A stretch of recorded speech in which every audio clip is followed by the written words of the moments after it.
오늘 목사님이 준비한 말씀은 정말 진심입니다. 어제 한 분의 선생님의 초대로 탈북자들을 위한 모임이셨던 것 같아요. 그 모임을 다녀오고 나서 참 많은 반성과 제 자신을 돌아보는 시간이 됐습니다. 그러면서 오늘 본문 말씀이 더 마음에 와닿았던 것 같습니다. 친구들, 목사님 어제 다녀왔는데 이 사진 하나 볼까요? 사진 한번 띄워주실까요? 남한과 북한의 위성 사진입니다. 예, 더 이상 설명이 필요 없죠. 근데 곳곳에 궁금했어요. 중간중간에 그래도 북한에 있는 저 불빛이 뭘까?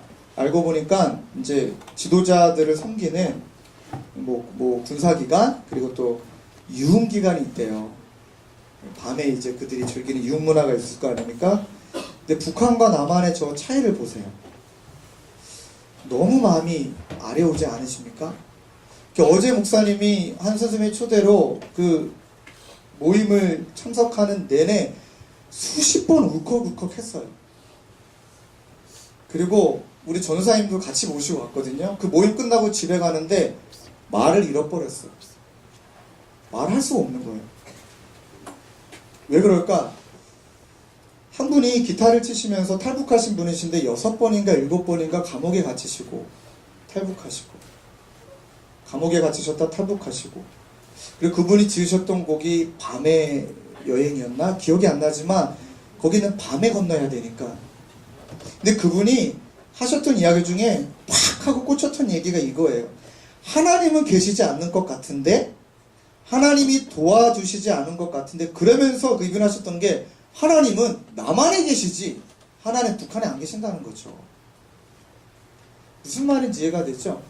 하나님은 남한에 계시고 저 북한에 안 계시는 그런 불공평한 하나님인데 그거 어떻게 믿으라는 거예요? 어떻게 믿으라는 겁니까? 라는 게 그분의 마음이었어요. 그러다가 그분의 이야기를 듣다가 이분이 어떻게 변화가 일어났을까? 만약에 저라도 그분이었다면 하나님 안 믿었을 것 같아요. 그런 신이 어디 있습니까? 공평해야지. 근데 우리 동포인 그 북한은 저러고 있고 남한은 지금 남아들고 있는데 그런 하나님이라면 믿습니까? 너희들도 많이 얘기하잖아요. 열심히 살고 있었는데 뜻하지 않게 본의 아니게 어려움이 찾아오면 하나님이 도와주시지 않는 것 같고, 어려운 말로 표현하면 하나님은 부재중.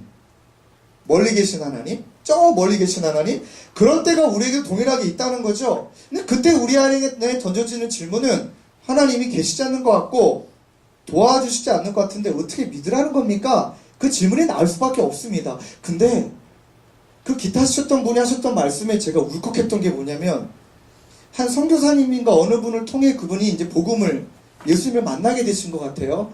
근데 그분이 이렇게 얘기하셨어요. 전혀 북한의 사정도 경험도 안 해본 한국 사람이, 아니 남한에 있는 사람이 전혀 북한에 대한 어려움을 직접 경험도 못 해보고, 모진 차라리 총으로 빵 쏴서 그냥 즉사하면 괜찮겠죠.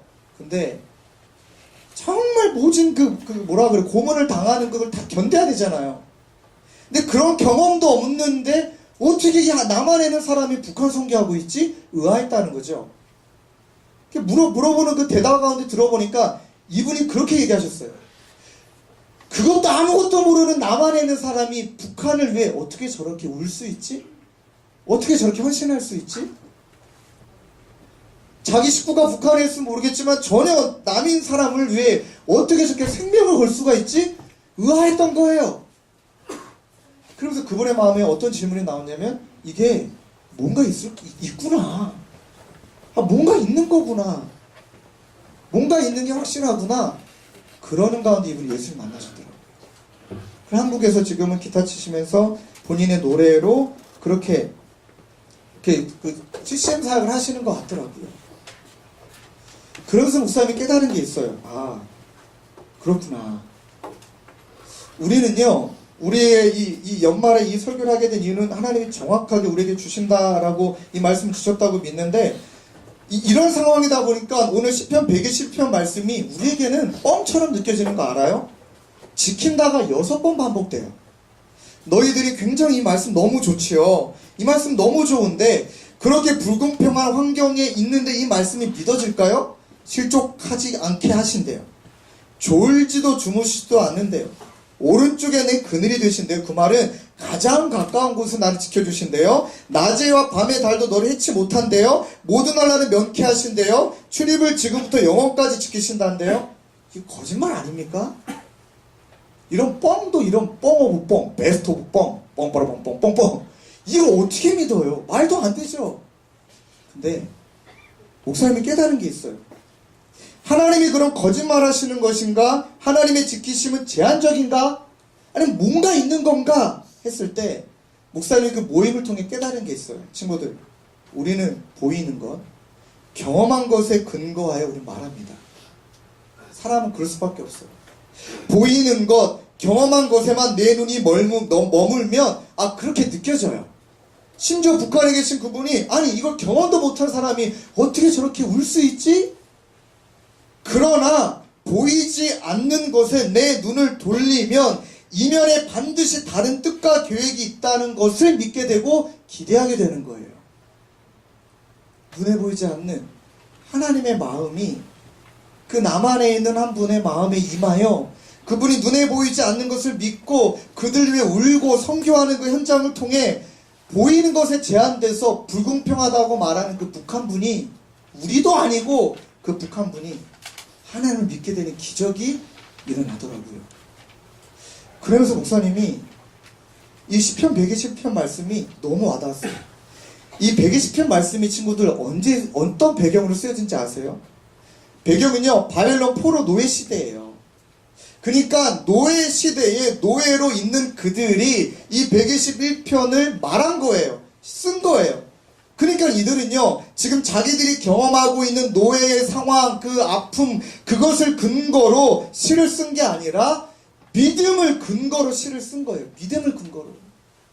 나는 지금 비록 이렇지만, 나는 지금 비록 이러하지만, 눈에 보이지 않는 그 하나님이 일하실 것을 믿고, 지금 내가 불공평하다라고 여겨지는 환경이지만, 분명히 이면엔 하나님의 뜻이 있을 것이다. 분명히 그 내면에 깊이 들어가면 하나님의 뭔가 있을 것이다. 그것을 믿고 쓴 게 121편이에요. 그리고 오늘 너희들이 국어를 잘하는 친구들이라면 막 시점이 바뀌죠. 내가 산을 향하여 눈을 들리라. 그랬는데 갑자기 여호와께서 너를. 그러니까 이건 한 시인이 누군가에게 말해주는 건가? 근데 자료를 찾아보니까 시인이 자기 자신하고 이야기하는 거예요. 이거지. 종철아, 요즘 힘들지. 그러나 종철아, 너를 향하여 여호와께서 종철이 너를 나랑 얘기하는 거야. 나랑. 그래서 뭘 확인하는 거예요? 믿음을 붙드는 거죠. 나랑 얘기하는 게 뭐예요? 그걸 믿고 나아가겠다는 거죠. 그렇게 하면서 목사님이 히브리서 말씀이 팍 하고 머릿속을 강타했는데, 지금 믿음이 뭘까요? 그렇다면 그 눈에 보이지 않는 그 이면이라고 말하는 그 믿음이 뭘까요? 히브리서 말씀에 그냥 정확하게 말씀하고 계십니다. 믿음은 바라는 것들의 실상이다. 실상이란 말은 쉬운 말로 말하면 확신이에요. 믿음은 바라는 것들의 확신이다. 보이지 않는 것들의 증거다. 풀어볼까요? 바라는 것들, 기대하는 것들 지금 이루어지지 않았어요. 그러나 바라는 것들, 기대하는 것을 믿음으로 내가 확신하는 거, 그게 믿음이래요. 보이지 않는 것을 믿음으로 내가 보이지 않는 것을, 아직도 이루어지지 않는 것을 내가 믿음으로 증거하는 거예요. 안 보여요. 깜깜해요. 아직도 멀었어요. 근데 그것을 믿음으로 내가 증거해버리는 거예요. 그러면 이 다음 구절 말씀이 소름이 끼칩니다. 선진들이 이로써 증거를 얻었느니라. 무슨 말이냐? 경험한 것을 증거하게 만든다. 목격한 것에 증언이 되게 한다. 풀어볼까요? 나는 믿음으로 확신했더니, 나는 믿음으로 증거하였더니, 하나님은 내가 믿음으로 확신한 것을 나로 하여금 체험케 하여 주신다. 할렐루야. 아멘. 하나님은 내가 믿음으로 증거한 것에 대하여 나로 하여금 하나님은 그 증거한 것에 증인이 되게 하신다. 할렐루야. 믿습니까? 아멘. 그게 믿음이라는 거예요. 어제 전도사님과 그 모임을 가고 집에 가는 길에 아무 얘기 못했던 거는요, 솔직히 목사님 요즘 해되게 바빠요. 목사님 또 역할이 주일학교 디렉터, 행정적인 작업, 교회적인 일들, 그냥 넋두리로 늘어난다면 와 아침에 눈 떠서 저녁에 눈 감을 때까지 와 정신없이 시간이 가요. 근데 어제 하나님이 날 위한 선물이었어요. 그런 상황에 나를 싹 빼갖고 마치 통 속에 탈출해갖고 전혀 다른 세상을 살고 오는 것처럼 내 현실에 막 얽매여 있는 나를 하나님을 쏙 빼가지고 너 여기 좀 갔다 와봐라. 원래 목사님 그 시간에 다른 스케줄이 4개나 있었거든요. 그냥 다 취소했어요. 왠지 가고 싶었어요 솔직히. 근데 뭔지도 잘 몰랐어 어떤 모임인지. 근데 가보니까 하나님 내 입을 딱 막으신 거 알아요? 어떤 느낌이냐면 이렇게 하나님 앞에 투정해서 솔직히 말할게 부끄럽지만 진짜 하나님 진짜 너무 힘듭니다. 하나님 이거 연말 이렇게 보내는 거 아니지 않습니까?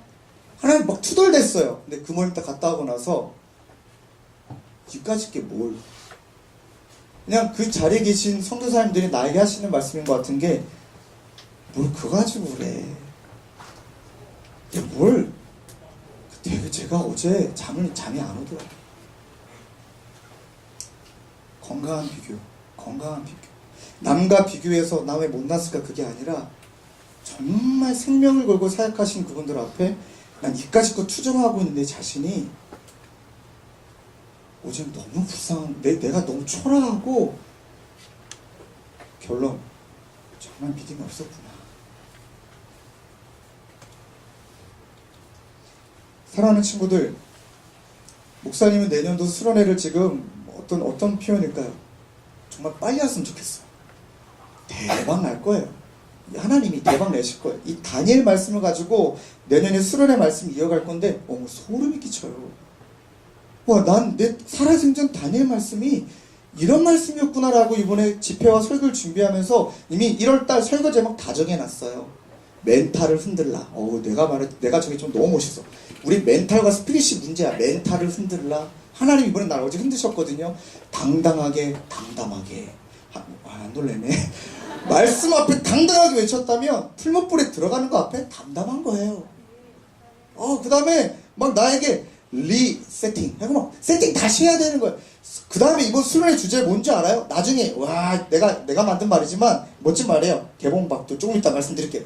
어쨌든 목사님이 오늘 말씀을 증거하고 오늘 120편의 말씀이 노예였을 때 이루어질 것을 믿고 선포했고 히브리서 말씀에서 이루어질 것을 믿고 선포하면 그것의 체험자가 되게 해주신다. 그것의 증거가 다니엘이에요. 다니엘. 스토리 다 자르고 이것만 얘기할까요? 왕이 법을 끝냈어요. 자기가 만든 신상에 절하라고. 자기가 만든 신상에 절하라고 법으로 정했어요. 그럼 법을 지켜야죠. 노예 주제에 무슨 말이 많아요. 근데 왕이 정한 법 앞에 다니엘이 당당하게 말합니다. 그렇게 아니하실지라도 왕이요 우리가 왕의 신들을 섬기지도 아니하고 왕이 세우신 금신상에게도 절하지도 아니할 줄을 아옵소서. 당당하게 담담하게. 영어 but, even, if, he does not, we want you to know.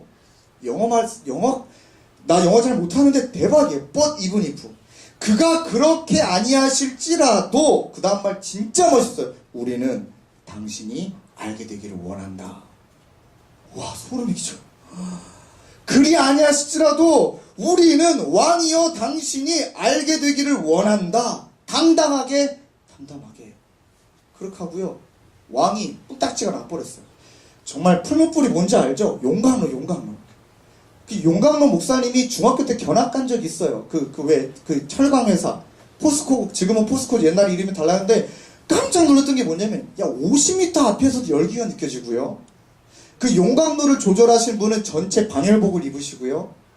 근데 성경에 기록되기를 풀무불에 집어넣는 그 사람마저도 다 죽었다는 증거가 나오거든요. 그런 불. 근데 다니엘과 세 친구가요. 풀무불 가운데 그냥 갔어요. 애누리 없이 그냥 갔어요. 자, 우리는 뭘 바라는지 아십니까? 왕 앞에 당당하게 말했을 때 바라는 게 있어요. 저 풀무불에 천사가 보일 것이다. 저 풀무불에는 뭔가 우리를 위해서 기다리고 있는 저 천사의 증거가 보일 것이다. 그럼 지금 천사가 있다. 그럼 들어갈 수 있겠죠? 천사가 없으면 어떡할래요? 저 풀무불에 나를 이미 지키고 있고 예비하신 하나님의 뭔가가 있다라는 게 보이면 아마 친구들 들어갈 수 있을 거예요. 근데 없었어요. 성경에 기록이 없었어요. 근데 어떤 일이 벌어진지 아십니까? 들어갔어요. 성경 말씀에 아주 멋진 영어 단어가 나옵니다. then, T-H-E-N, then. 해석해 드릴까요? 그때에. 그냥 들어갔어요. 어떤 일이 벌어진지 아십니까? 왕이 깜짝 놀란 거예요. 야, 뭐냐? 들어간 건 몇 명인데 왜 한 명 더 있냐 이 말이에요. 야, 얘네 그 집어던지는 4명인데 다니엘과 세출을 집은 4명 아닙니까? 근데 왜 5명이 있냐? 한 명이 더 보이냐? 그때는 소름이 끼쳤던 게 뭐냐면 이 다니엘과 세 친구가 얼마나 소름 끼쳤을까. 목숨을 걸고 풀무불에 들어갔어요. 근데 자기 주변에 천사가 그때 쫙 있는 거예요. 그러면서 이들은 풀무불의 뜨거움에 데인 게 아니라 성령의 불에 아마 불탔을 거예요. 와, 믿음으로 선포하고 나아갔더니 그 믿음에 선포한 것의 체험자와 증거자가 된 거예요. 할렐루야. 그것만큼 소리 끼친 일이 어딨어요? 그것만큼 신나는 일이 어딨어요? then, 그때에 나는 믿음으로 확신했더니, 나는 믿음으로 증거하였더니, 내가 믿음으로 확신한 것을 체험하게 해주시며 내가 믿음으로 증거한 것의 증인이 되게 해주셨다. 그 은혜. 어제 우리 전도사님과 몰카를 찍었어요. 그 현장에. 근데 정말 사람은 똑같더라고요. 전도사님하고 저하고 울컥울컥 하면서 그 한 노 할머니, 그 나이 많으신 어르신 선교사님을 몰래 사진 찍었거든요. 보실래요? 연세가 어떻게 되신지 모르겠지만 또 다리도 쩔뚝거리시더라고요. 그 치료받고 계시더라고요. 평생을 탈북자를 위해 사역하신 선교사님이신데 저분이 하셨던 그 4마디가 목사님으로 하여금 너무 평생 탈북자를 사역하신 저분이 이렇게 말씀하셨어요. 선교는 생명을 걸어야 함을, 선교는 맡겨야만 함을, 선교는 하나님이 일하시도록 해야 함을 알았다. 그리고 그때 하나님이 선교의 문을 여신다. 아마 평생을 사역하시면서 저분도 젊으셨을 때 이 앞에 있는 신유춘 목사처럼 맡기기보단 내가 하려고, 맡기기보다는 막 내가 하려고 생명을 걸어야 된다는 얘기를 담담하게 하시는데 난 뭐지? 진짜 난 뭘까? 이런 투정이나 부리고 있는 난 뭘까?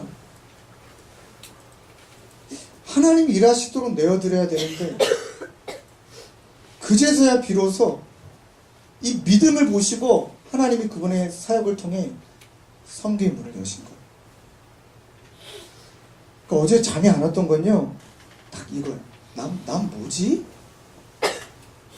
진짜 진심 어린 마음으로 난 뭘까? 너무 가진 게 많고, 또 거기 목사님하고 그 가운데 글씨만 다루는 신모철 그 선교사님, 중국에 선교사님 계셨는데 첫째 딸 7살, 우리 아들 5살. 첫째 딸이 심장 작동기, 박동기를 달아야 된다. 근데 결혼해서 애 낳아봐. 진짜 미친다 그 마음. 그 딸을 생각하니까 막 울컥하는데 그 선교사님께 선교사님 그 아이 이름을 알려달라고 여기 메모했어요. 정말 잊지 않고 기도하겠다고. 이렇게 나도 모르게 말해버렸어요. 얼마나 마음이 아프시냐고. 근데 그 선교사님이 담담하게 말할 때 아무 말을 못하겠더라고요. 내 딸의 딸인지 아들인지 기억이 안 나는데 딸이었나요? 아들이었나요? 아들의 생명의 주권자는 하나님이시고 이 아들을 하나님께 이미 바쳤다는 거예요. 이 아들이, 그러면서 하신 말씀, 이 아들이 이때까지 살게 하면 그것도 하나님의 뜻이고 하나님이 더 살려주시면 그것도 하나님의 뜻이고 그냥 하나님께 맡겼다는 거예요. 그러면서 빼짝 마르시고 막 그분이 막 오히려 막 나를 정말 난 뭐지? 질문. 너희는 뭐니? 목요일날, 목요일날, 수요일날, 금요일날 만났던 친구들, 니네 뭐니? 난 진짜 고등학교 학생 중에 야, 경제적으로 엄마 아빠가 뒷받침 못 해주면 그 엄마 아빠의 심정 얼마나 찢어질까? 경제적으로 엄마 아빠가 내 결혼해서 애 낳아봐라. 다 해주고 싶다 진짜. 근데 그 못 해줄 때 부모의 심정이 내가 왜 이렇게 무능해갖고 내 자식이 해달라는 거 다 못 해주고 얼마나 찢어지는 줄 아니? 근데 그 엄마한테 그 아빠한테 무능하다고, 무능하다는 말은 안 했겠지만 그런 뉘앙스를 풍기며 막 지 성질 다 부리고 있는 걔 뭐니? 건강한 비교를 해야 돼요. 아둥바둥하고 우리는 뭘까요? 그러면서 우리가 내가 산을 향하여 눈을 들리라, 나의 도움이 어디서 올꼬, 이 고백 우리 할 수 있을까요? 노예 신분에 그 믿음으로 선포하며 이루어질 것을 믿고 그렇게 나아갔던 체험자가 되기를 바라는 그 심정이 과연 우린 진실되게 할 수 있을까요?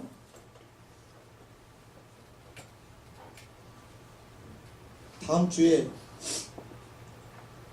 목사님은 어제 그 모임 갔다가 그분이 목사님 소개하기를, 이 목사님은 지하철 전도하는 분이시라고.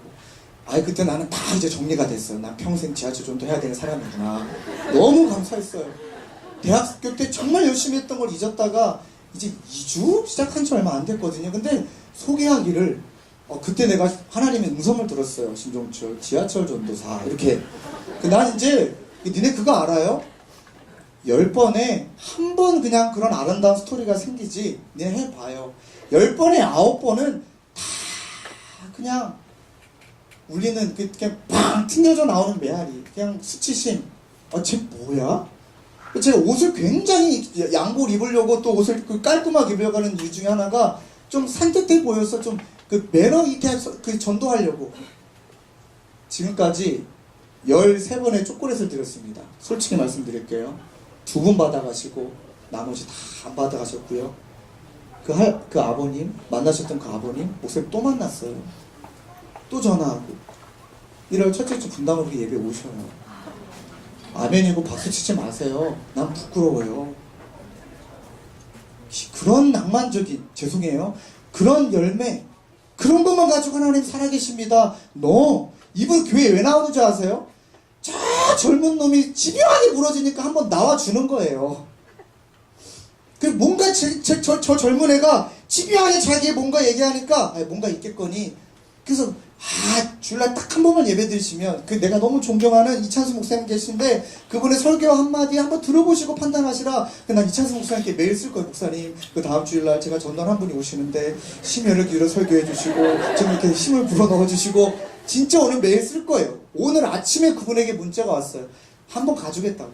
근데 니네 착각하면 안 돼요. 그런 스토리가 많아져서 은혜요, 감사요, 기쁨이 할렐루야가 아니라 10발을 튕겨내어도 하나님 할렐루야라고 말씀할 수 있는 게, 그게 우리가 돼야 된다는 거예요. 나는 내년에 기도하고 있어요. 니네 미안해요, 긴장하세요. 하나님, 우리의 믿음이 진짜인지 가짜인지 내년도 고등부에 있는 선생님들, 고등부에 있는 친구들들 하나님 다 시험하여 주옵소서.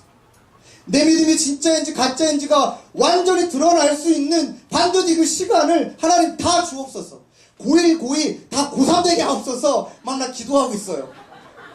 소리질러 미안해요. 왜 그런지 알아요? 진짜이냐 가짜이냐, 이제 이게 너무 중요한 시기가 됐어요. 진짜는요, 분명히 이 시편의 120편의 고백을 하나님께 이루어지지 않아도 안 보여도 올려드릴 거예요. 가짜는요, 죄송한 표현이지만 이 뭐야, 믿어봤자 수명 하나도 뭐 떨어지는 게 뭐가 있는데.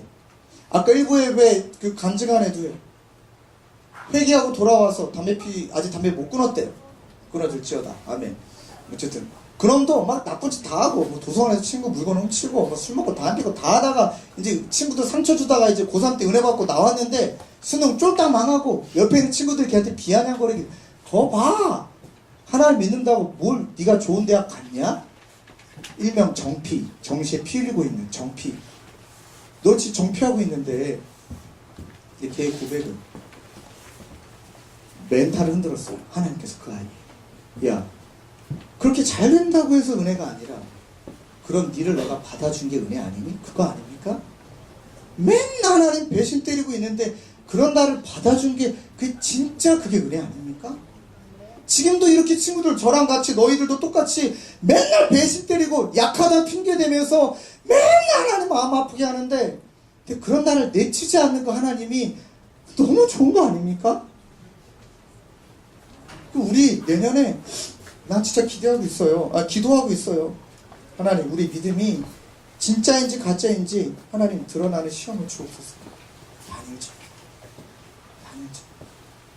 그래서 이 시험에 합격하여서 하나님이 이 시험에 합격하기 전에 내년도 수련의 주제, 이걸 우리가 다니엘 말씀을 통해서 얻기를 원하는 딱 한마디 이거예요. But the only one. 어렵죠? 해석하면 하나님의 음성, 야! 그래도 너만은. 야! 그래도 너만은. 세상이 뭐라 얘기하든 뭐라 너희들을 괴롭히든, 야! 그래도 너만은. 내년의 수련의 주제가 그거예요. 그래도 너만은. What do you want? What? You. 진짜인지 가짜인지. 한 해를 돌아보면서 오늘 좀 무거운 말씀이지만 이 말씀을 강하게 전하는 이유는 분명히 하나님 우리를 향한 이 멘탈을 흔들고 스피릿과 우리의 마음을 흔들어 깨우는 하나님의 간절한 마음이 있으셨다고 저는 믿습니다. 어제 4시 12분 정확한 시간 그냥 꺼있고 울었어요. 그냥 눈물이 터지더라고요. 이것밖에 안 되는 내 자신에 대한 상처 때문에 온 게 아니라 그래도 그런 나를 향하여 기회를 주시는, 2015년도 겨울수련회가 있구나. 나 2015년도 겨울수련회 주인공은 나는 확신합니다. 주인공 나예요. 난 진짜 은혜 받을 거예요. 이 말씀 한 구절 한 구절 씹어 먹으면서 니네가 은혜 받든 말든 난 신경 안 쓸 거예요. 난 막 깨방정 치듯 춤추며 그 여호와 법궤가 돌아오는 그 다윗의 심정 난 예배할 거고요. 왜요? 하나님 나 안 죽이셨잖아요. 신종철 나 안 될 것 같다. 번개 와라랑 꽉 와! 안 하셨잖아요. 오늘도 눈을 떴고요. 솔직히 말할게. 오늘 집에서 교회로 운전하고 오는데 나 처음으로 그렇게 떨려본 게 처음이었어요. 날벼락 떨어지는 게.